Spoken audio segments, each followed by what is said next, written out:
There are forces on Earth capable of changing the terrain, creating or obliterating entire islands, and causing natural transformations on a global scale. Hundreds of millions of years ago, these same forces began to form the first terrestrial landscapes, spreading various minerals throughout the primary rock.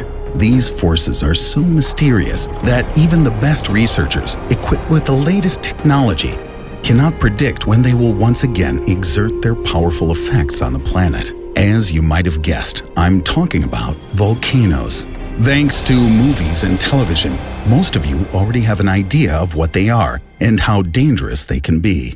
Some of you, in fact, may have even seen these monsters up close and personal. Currently, there are more than 1,000 volcanoes in the world. About 500 of them are active, meaning that at any moment they can wake up and erupt.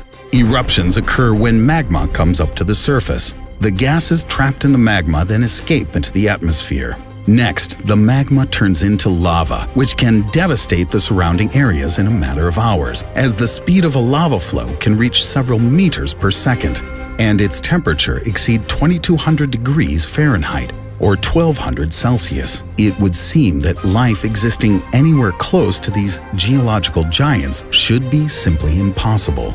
But what if I told you it isn't so? In ancient times, people living near volcanoes believed that gods lived deep inside these exploding mountains. Millennia have now passed, and scientific research has reached the point where people can finally meet the mystical inhabitants of these mounds of eruptitious exuberance. In the 1980s, in and around volcanoes, bacteria were discovered that live at temperatures exceeding the boiling point of water. At the time, this discovery was astonishing and inconceivable, as the structure of DNA had been shown to be destroyed at a much lower temperature of 176 degrees Fahrenheit, or about 80 Celsius. But these bacteria not only did swimmingly well in the scorching heat, they also, astoundingly, died when placed in cold water. Small underwater volcanoes found on the ocean floor at a depth of between 2 to 4 kilometers also turned out to be particularly rich in biodiversity. The temperatures around these volcanoes is well above the DNA-destroying, life-killing level. Additionally, the deep-sea water pressure there is crushingly enormous. And to top it off, the water itself is saturated with numerous dangerous heavy metals, poisonous hydrogen sulfide, and a variety of other noxious and toxic substances. Nevertheless, around 400 different species make their home in the areas around these gas and lava-spewing geological formations.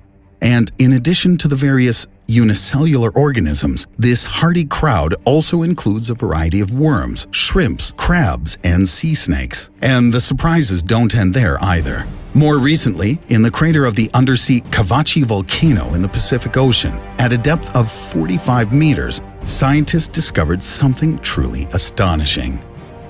While surveying the depths of the Pacific Ocean, some National Geographic field researchers decided to look at what was happening near the little-known Kavachi volcano, the eruption of which in 2003 resulted in the appearance of a new island on world maps. After lowering a submersible camera to a depth equal to the height of a 17-story building, right into the opening of the crater, they were treated to a spectacle that surpassed their wildest expectations. In the crater of the Kavachi volcano, life is flourishing. There are huge shoals of fish, great numbers of various rays, and swarms of jellyfish. Such a fantastic picture puzzled the scientists. All these creatures seem totally at ease in these seemingly inhospitable conditions, swimming carelessly in the blistering hot, highly acidic water. As if that weren't surprising enough, when watching the recording, the researchers were utterly bewildered to see several species of sharks of all things. This discovery was truly staggering. The existence of some bacteria in this unforgiving environment could still somehow be explained, but no one could even remotely suspect that such complex organisms as sharks could adapt to these harsh and forbidding conditions. There is as yet no plausible answer to the question as to why the animals chose this particular place as their habitat. But despite their bizarre choice of living arrangements, it looks as though these creatures are doing more than well enough. Having somehow managed to adapt, they've become the sole possessors of this precarious environment, in fact thriving on all of the vital resources it offers. It remains to be seen, however, how long they'll be able to enjoy their deep-sea idyll. As you've probably guessed, it would take just a single minor eruption of such a volcano to wipe out all nearby life. All those schools of fish, myriads of rays and jellyfish, groups of sharks and other animals, including bacteria, would shuffle off this mortal coil in a matter of minutes. But these brave, death-defying creatures made their choice, though unwittingly, to live on top of a powder keg. If several representatives of a few widely distributed species suddenly disappeared, it probably wouldn't be the greatest tragedy for Mother Earth, unlike the sudden disappearance of mankind, or worse, all life on the planet. Believe it or not, volcanoes could bring about just such an event, or to be more precise, supervolcanoes could. Out in the great expanses of North America, in the U.S. state of Wyoming, lies Yellowstone National Park, one of the country's top natural landmarks. This site's unsurpassed beauty and plethora of wildlife attract millions of tourists every year. But this abundance of natural splendor could disappear in a split second. The majority of Yellowstone Park is located on top of the Yellowstone caldera. In simpler terms, it is in the crater of a giant supervolcano, one which occupies an area of more than 1,700 square miles. That's 4,400 square kilometers.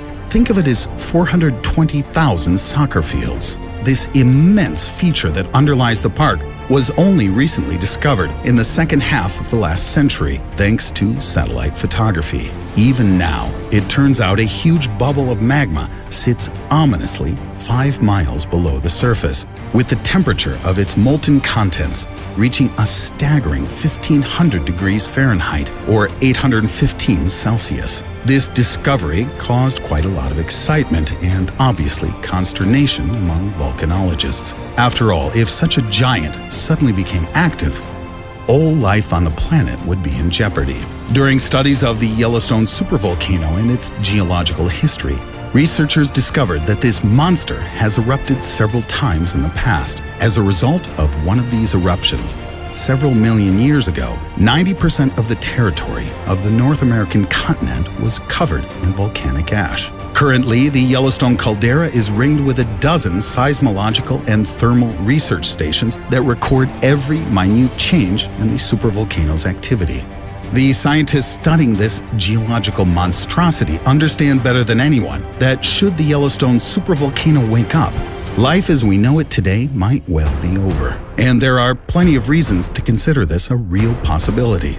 The intervals between eruptions have been getting shorter after each occurrence. True, given the geological scale of these intervals, at first glance this information has no practical significance for us humble human beings. Taking into account that the Yellowstone supervolcano erupted 2 million years ago, then 1.3 million years ago, and finally 600,000 years ago, the U.S. Geological Society forecast that the next awakening of this volcanic megamonster should occur no earlier than 20,000 years from now. However, due to increased activity observed from the volcano recently, the calculations have changed, and the new forecast is extremely disturbing. The latest calculations showed that a new catastrophe could be expected as early as the year 2000. Well, I should stop blathering and chit-chattering. Be well, everyone. We'll revisit this forecast in later episodes, as I have more curious tidings on this charming subject to share with you.